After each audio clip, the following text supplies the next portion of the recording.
Hey there, we are at the Avon Arts Celebration, and joining me today we have Marilyn Quigley, and she is a reverse painter from Idaho Springs. Exactly.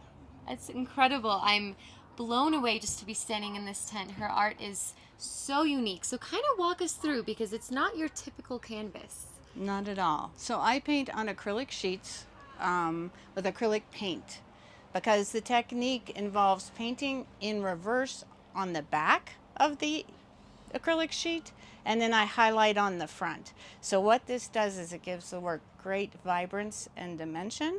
The technique actually came from medieval Europe. They paint the inside of church windows with the faces of religious icons.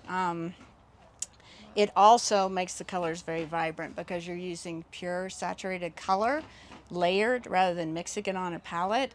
So probably the best way to understand the technique is to actually look at it from behind. So this painting of aspen, Gorgeous. been textured on the front, use a lot of metallic paints, but I paint the foreground first on the back, and then I come back after I'm all done with the painting and done all the detail, and I just highlight the front. So the actual image is this. So that's what creates the dimensional effect. Is this is painted the foreground first on the back and layered. I touch up the front with palette knife, and then the eye grabs the texture, like in this painting. The eye grabs the texture on the front. It brings your eye through that 1/4 inch of clear acrylic to the back, which is actually the image. So you can see the layers here, the backdrop. This is of the Sangre de Cristos down by Alamosa, the great sand dunes. So I've done the sand dunes all behind the glass, this rusty color. And then I came back and I did the Sangre de Cristos, just this gray purple on the front to make that dimensional. And then these gold aspen are all on the front so they look like they're moving forward because they are in the foreground. So it's really a fun technique.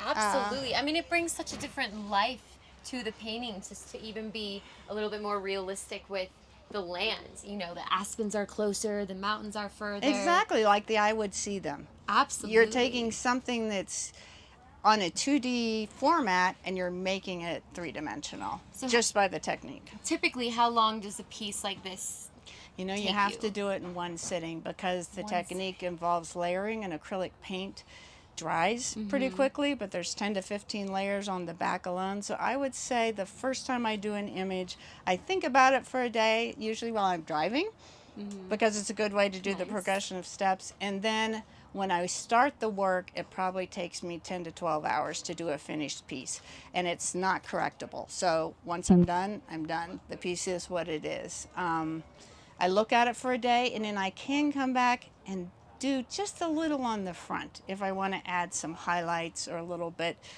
different color or darken it up.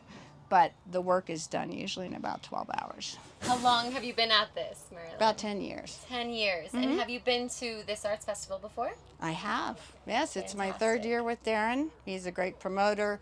It's a wonderful community of locals buying local art, and your local artists so appreciate that. Absolutely. I'm sure you guys look forward to these times in the summer where you can chat with the customers and sell some of your masterpieces. We So- do look forward to it, and you know, the whole artist community is it's a tight-knit community. We help each other, we inspire each other, and then you bring the local buyers into it, and it's really a fun thing to be part of. Absolutely. Well, come join and learn more. See for these paintings yourself. It's gorgeous, and there's so much more. So, Art Celebration in Avon.